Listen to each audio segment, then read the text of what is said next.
It's the last month of 2021, and we're hoping the year can finish off with a bang. While not as prestigious as November, nor as forward-thinking as October, December usually has a couple hidden gems that were delayed until the last possible minute. What does this year hold for the month? Watch and find out. Remember that PlayStation 3 exclusive called Lair? It was a dragon fighting game that basically bankrupted the studio behind the Rogue Squadron games, Factor 5. It's been 14 years since that travesty, which is plenty of time for a smaller developer to take a bigger risk. Century Age of Ashes has also been delayed more than once, but it's finally here. This free-to-play dragon brawler has no campaign. Instead, it's all about multiplayer. Take to the skies, belch out some flames, and live your Game of Thrones power fantasy. Hyperlight Drifter is one of the biggest indie games of the last half-decade, and while Solar Ash is made by the same team and shares some common elements, it's not a sequel. The developers have described it as Mario Galaxy meets Shadow of the Colossus with a sprinkle of Jet Set Radio. If this description is accurate, this is a no-brainer purchase. We're already confident in its quality thanks to the studio's prior games and the fact that it's been delayed to add polish. Now, it's just a matter of the design decisions ultimately bearing fruit. Remember the Brain Age franchise? It was a huge hit in the Nintendo DS and 3DS era when Nintendo went on its strange anti-game tangent. It's a collection of small, brain-teasing minigames that eventually spun off into Big Brain Academy. The latest from that line is called Brain vs. Brain, and it brings both online and local multiplayer into the mix. It's like a competitive IQ test that will let you prove once and for all you're the smartest person in your circle of friends. Space shooters used to be one of the most common genres in the industry, but over the last 20 years, it's slowly faded into irrelevance. Sure, we get the occasional Star Wars game or a massive, unwieldy, space-bound MMO like Elite Dangerous, but Chorus employs a supernatural bent. You play as a pilot with psychic powers, whose primary job is to get position behind the enemy and blast away.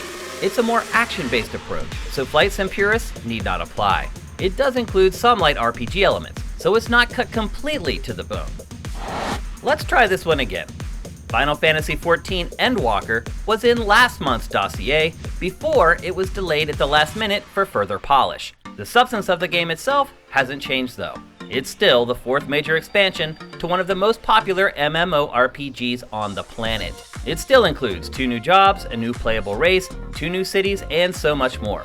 Whether you're a veteran of the game or just someone who's curious, now is a great time to visit the world of Hyperlight. 2D platformers are usually filled to the brim with whimsy.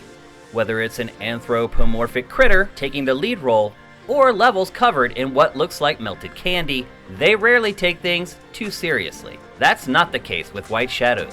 This monochromatic side-scroller has you trying to escape a dystopian hell called White City. Whether this game has something to say about racism or not, well, that's up for you to decide. But it undoubtedly tackles consumerism and capitalism in interesting ways.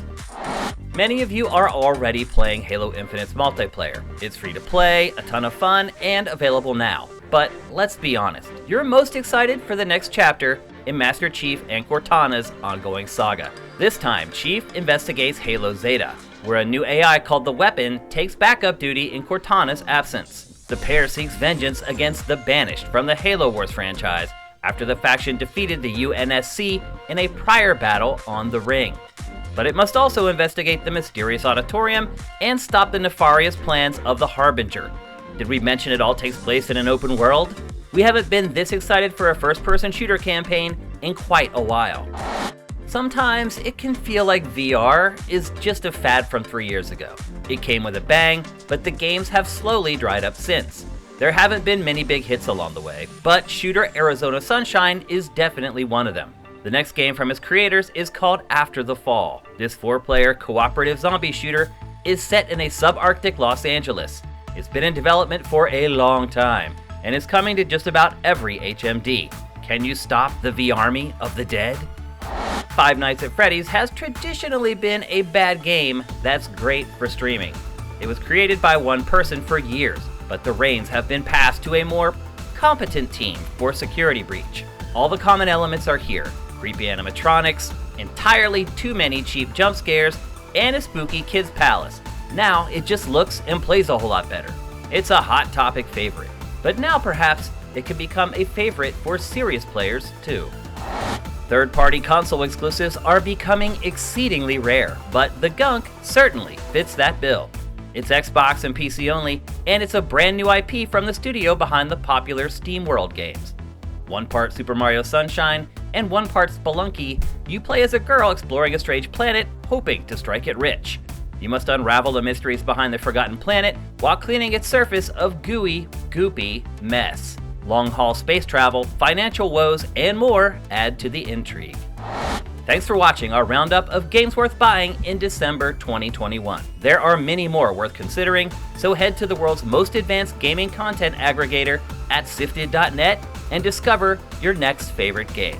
If you like what we're doing, head to patreon.com/SIFTD and drop us a pledge. We'll see you next month.